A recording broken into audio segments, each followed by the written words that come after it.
नमस्कार विद्यार्थी मित्रांनो, इयत्ता दुसरीच्या इंग्रजी विषयामध्ये पुन्हा एकदा तुमचं स्वागत आहे। आणि आज आपण शिकणार आहोत एक छानशी कविता जिचं नाव आहे 1.10 ॲनिमल सॉन्ग। ॲनिमल म्हणजे प्राणी आणि सॉन्ग म्हणजे गाणं। हे गाणं आहे अंकांचं बघा। Listen, repeat and sing. लिसन म्हणजे ऐका, रिपीट म्हणजे पुन्हा म्हणा अँड सिंग म्हणजे गा। बघा, सुरू करूयात गाणं। मी एक एक ओळ म्हणतो, तुम्ही माझ्या मागे म्हणायचं, ठीक आहे?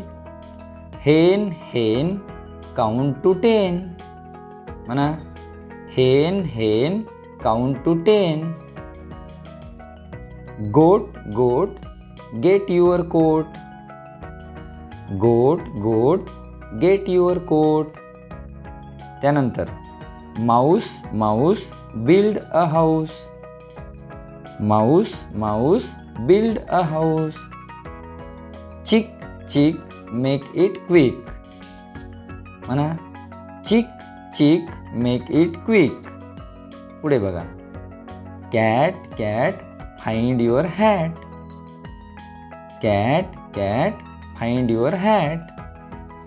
त्यानंतर पहा, bear bear go upstairs। bear bear go upstairs। पुढे, kite kite say good night। kite kite say good night। ship ship go to sleep। ship ship go to sleep। अशा पद्धतीची ही कविता आहे। आता तुम्हाला एकदा कविता समजावून सांगतो बघा। हेन हेन म्हणजे कोंबडी। काउंट टू 10 म्हणजे 10 पर्यंत मोजा। पहा, 1 2 3 4 5 6 7 8 9 10। नंतर बघा, गोट गोट म्हणजे शेळी। गेट युअर कोट म्हणजे तुझा कोट घाल। बघा, शेळीनं काय केला? कोट घातला। नंतर Mouse mouse build a house. House बांधणे, बिल्ड म्हणजे बांधणे। बघा, माऊस काय करतोय? घर बांधतोय। पुढे बघा, cat chick chick make it quick म्हणजे काय कर? चिक म्हणजे कोंबडीच्या पिल्ल्याला काय म्हणतात? लवकर चल, गडबड कर। Cat cat find your hat.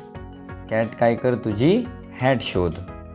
नंतर बियर बियर गो अपस्टेअर्स। बघा, बियर म्हणजे कोण? अस्वल। अपस्टेअर्स म्हणजे वर जा।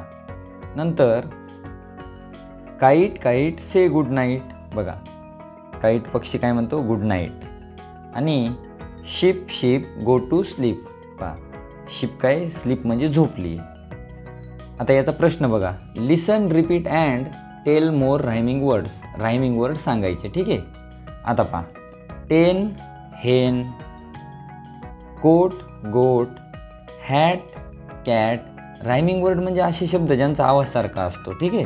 आता आपण बघा, माऊस हाऊस म्हणा। Mouse house. पुढच्या ओळीत, चिक क्विक म्हणा। चिक क्विक।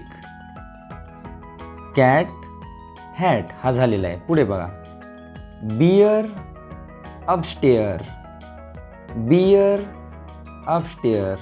पुढे, काईट नाईट। Kite night. त्यानंतर शिप स्लीप। Ship sleep. अशा पद्धतीनं 1.10 ॲनिमल सॉन्ग आपण वाचलं, गाणं म्हणलं आणि त्यावरील स्वाध्यायसुद्धा सोडवला। थँक्यू।